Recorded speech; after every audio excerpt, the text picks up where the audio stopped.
Now that people have stopped going to places like McDonald's and Wendy's and Burger King and all these other fast food restaurants, and these places are basically in trouble right now because they're losing their customers, because the number one appeal that they've had for all these years is that the food is cheap is now going away.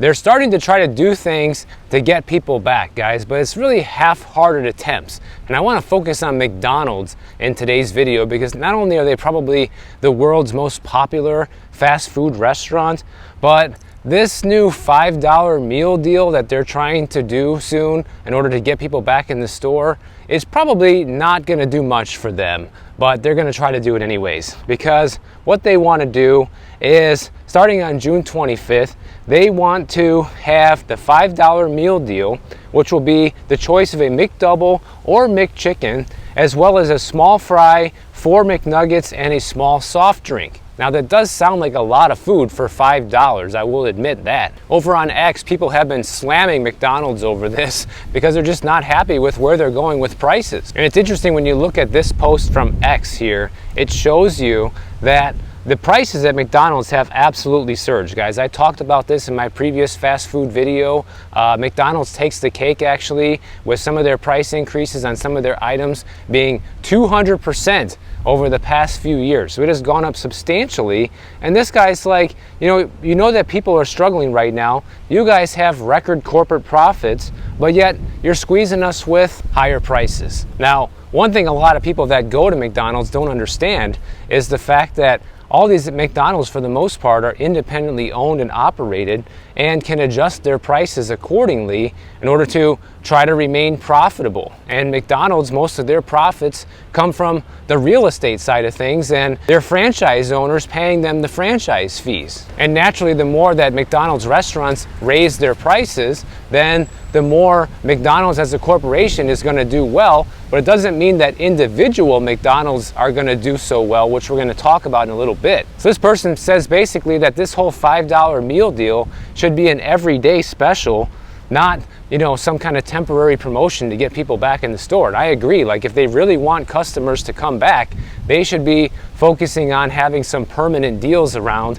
not just ones that are gonna get people back in there for a month or so. And it's like they get it at McDonald's, but they're not really fully getting it, because this McDonald's spokesperson says that we know how much it means to our customers when McDonald's offers meaningful value and communicates it through national advertising. That's been true since our very beginning and never more important than it is today. So they understand that it's extremely important today that people get the value that McDonald's used to offer. So then if that's true, why offer a temporary promotion? Why not get people in there permanently? Don't you want the restaurants to continue doing well, not just for a little bit? But I think the reason that they're doing this is because this is really going to hurt the individual franchise owners that actually operate and own these individual McDonald's restaurants, because they say that this $5 meal deal is going to cost them some serious cash. Because at the end of the day, it's that McDonald's franchise owner that has to sell you all of that food for $5, and then they get to keep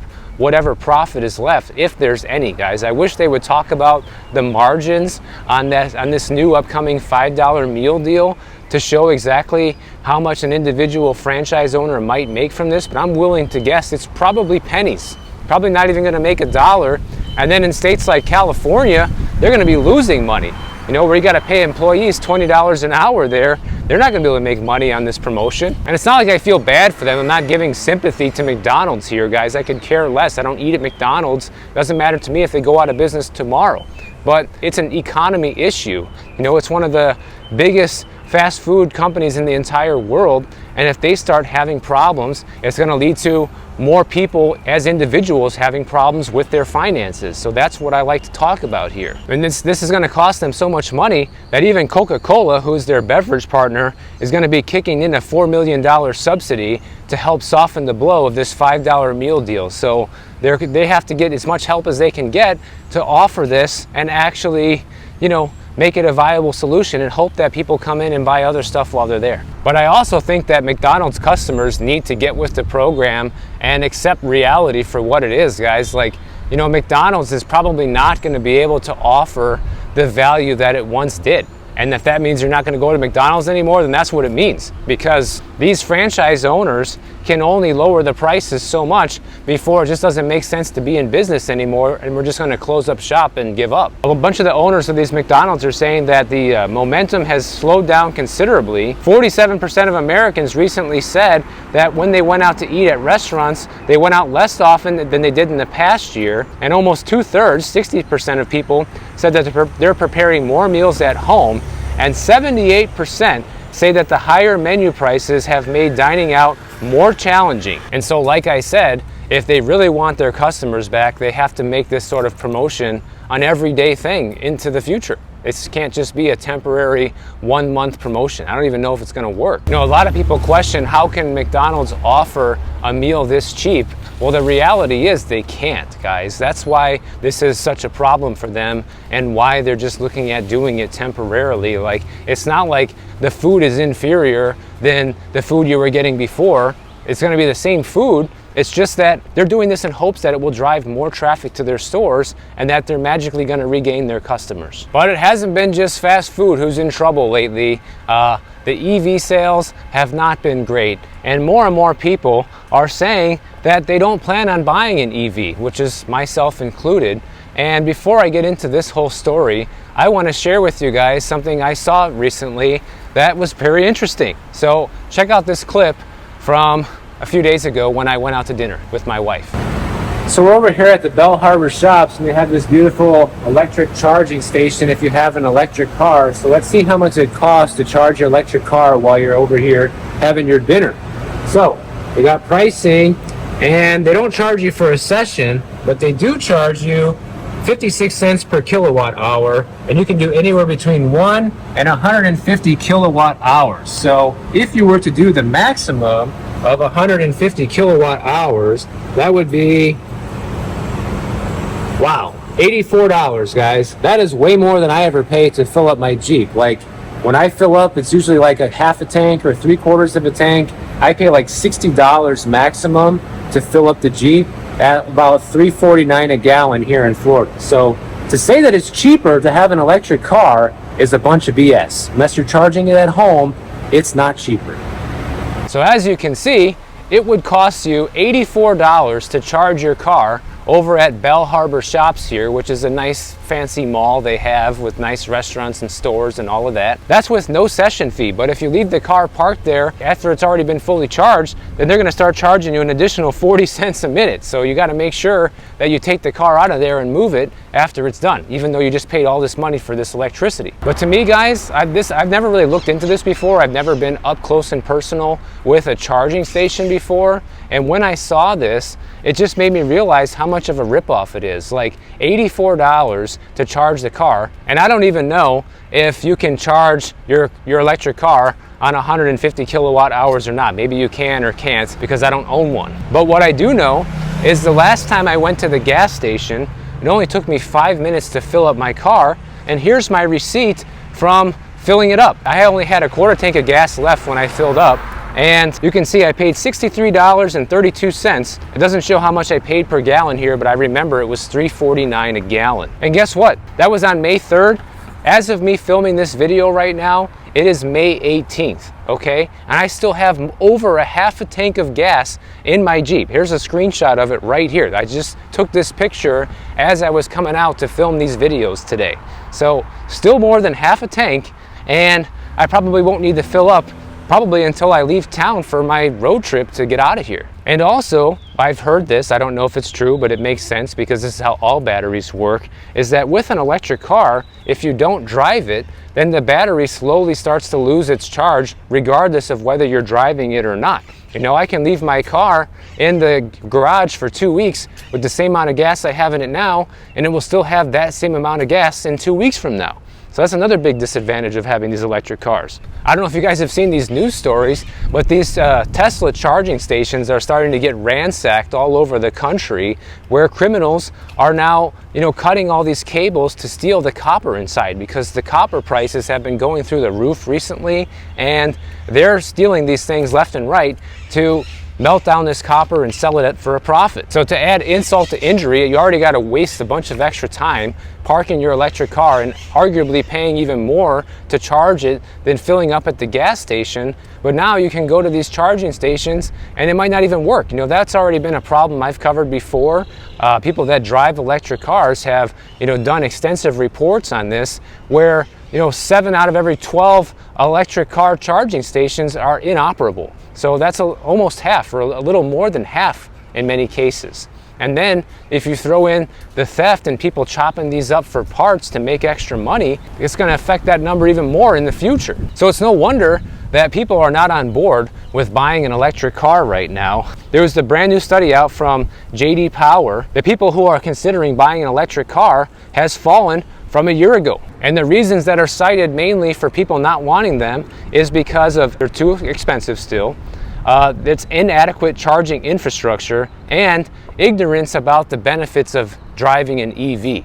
So it looks like, from what I can tell, there really aren't that many benefits, guys. Like, the only benefit I can think of is if you don't drive a lot. Okay, say you just drive 10, 15 miles a day or something, and you have a house and you can charge it at your house, and you live in an area where electricity is inexpensive, then it might be worth it, because now you could be saving a substantial amount of money in the long run by not filling that car up with gas. But I'm sure it would take many multiple years to add up enough savings to really amount to anything. I mean, if you ask me, with the little bit of money you're saving with that, you're losing in your time if you have to charge it out and about, like in one of these charging stations I showed you here, and it's expensive and you waste your time. Sure, if you're just there shopping at the mall or going to the restaurant like we did, you can just leave your car there parked charging while you're eating. But what if it doesn't work, or something happens and then you didn't get the charge? That doesn't happen when you fill up the car with gas. You put gas in it and you got fuel for your upcoming trip. They say that another factor that's contributing to people not wanting to buy EVs is inflation, high interest rates, and the underwhelming growth in model availability. So there hasn't been a whole lot of excitement in terms of the type of vehicles coming out that people can afford and actually want, which is why I've said time and time again, when it comes to electric cars, they should just let the free market do its job. If they make a much better car and so many people want it, then they're going to flock to it and buy that versus the gas car. But clearly, people aren't that stupid and they're not falling for it yet. Yeah, I see Teslas all the time here. I see electric cars, guys, but pretty much everyone I see that has one has a charging station in their driveway and they charge it at home. You have all these EV automakers that are slowing down production of these cars because the demand is not there. And I've been seeing multiple videos on YouTube recently, and Tesla's like supposedly the best electric car company, right? They sell the most electric cars versus all these other manufacturers. There are hundreds of parking lots across the country right now full of them, brand new, just sitting there waiting to be sold, all unsold Teslas. Tesla's quarterly revenue fell for the first time since 2020 this year in the second quarter, and Ford recorded a $1.3 billion operating loss in the first quarter for its EV and software division. So it's like, how can these companies continue to lose money at this scale and say that this is a worthwhile business venture? I mean, anybody in their right mind who's operating a company like this that is not seeing the results that they're hoping for would probably switch gears and move into a different side of business. I know that's what I would do. It's just like me here on YouTube, guys, much smaller example, but I've been running this channel for almost 5 years now. I've made, almost 1,000 videos just on this channel alone. I've done different series of videos about different topics over the years, and I can tell when something works and when it doesn't, So when it doesn't work, I move away from it and I move on to a different topic and experiment with other things and find out what does work. And it's all within my wheelhouse. It's all within things I find interesting to talk about. So it's not a big deal for me to switch it up a little bit. And I'm sure you guys find it refreshing too. I mean, I never even thought this whole series of fast food videos would be so popular like they have been, but you're watching one right now. So according to this J.D. Power survey, only 24% of prospective vehicle buyers say that they're very likely to consider purchasing an EV in 2024, and in 2023, it was still only 26%. So it's not like they're gaining any extra interest. People are actually losing interest in this as the years go by. And the percentage of people who said that they were overall likely to consider purchasing an EV this year decreased to 58%, down from 61% last year. And approximately 40% of shoppers say they do not have a solid understanding of the incentives. Well, the only incentives there are the financial incentives and subsidies from the federal government as of right now, that they're basically, giving you all this free money to buy an electric car, and then depending on the state you live in, you can get even more subsidies. That's why this has been so popular. Most of the people who have bought one already are the ones who are really interested in it from the beginning. They prefer the technology, they like driving an electric car, and took advantage of the highest amount of subsidies. Now that that's kind of faded away, and the rest of the market is looking at this and saying, well, I don't want to. But there's just so many industries that are having trouble right now, guys. Like the 99-cent store in California closed all 370 something of their stores recently. And I got an email from one of my viewers who works for a sign company, okay? And I'm not gonna say his name or anything like that or reveal any further information, but he works for a company that replaces signs on stores. Basically what they do is they take down store signs and put up new signs. And he got some information recently. The Dollar Tree could be in trouble because they have work orders to remove a bunch of their signs. And people in the sign business actually get kind of a heads up on what's happening in the economy, because they get warnings about stuff like this, like, hey, we're gonna have to remove all these signs in this location, which is a forward indicator that they're going out of business or closing down these stores before anybody else knows about it. Because this same guy also had heads up when there was a lot of banks going under and had to remove a bunch of signs from the banks. So he knew about that before that was gonna happen. This could be another dollar store that is having trouble financially, which is kind of crazy because it's literally one of the last cheapest places to shop in the country, and even they're struggling financially, just like the fast food restaurants. And one segment of the population that we can say is being impacted by these higher prices the most are young people who are just getting started, but also elderly people who are retired and living on a fixed income. And now there's all these stories out there that are trying to get people who are struggling financially, who are retired, to obviously use their home equity to live off of, guys. This is not really a new thing, but since times are getting more and more desperate, that's when you start seeing more of a push for things like this. So the question is this: is it a good idea to use your home equity to pay your bills if you are a senior citizen who's struggling financially?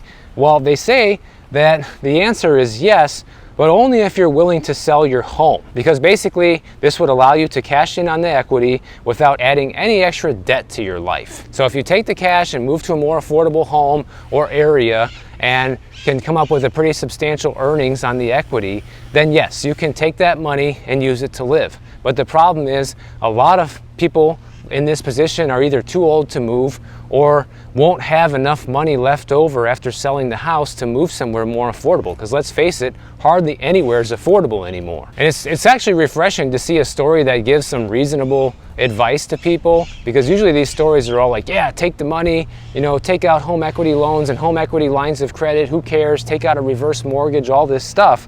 But they actually say in here that, listen, if you are going to have to take out a HELOC to do this, then you shouldn't be doing it, because you're going to add an extra monthly payment, which already, if you're struggling with monthly payments, the last thing you need is another one. You're also going to have high interest costs. A lot of these HELOCs are over 9% right now, and you're just going to be throwing yourself under the bus and getting yourself into debt. And that's the last thing you want to be doing if you're already struggling financially. This whole idea that people run to taking out debt to pay their bills is like the worst thing that has ever been invented, financially speaking, guys. Like, nobody should be able to take out debt to pay another debt. That just doesn't make any sense. Unless, of course, you're converting a high interest rate debt like credit cards into a lower interest rate debt, like a personal loan, for example. But I never advise people to do it with a home equity loan or a home equity line of credit, because now what you did is you just took that unsecured credit card debt and attached it to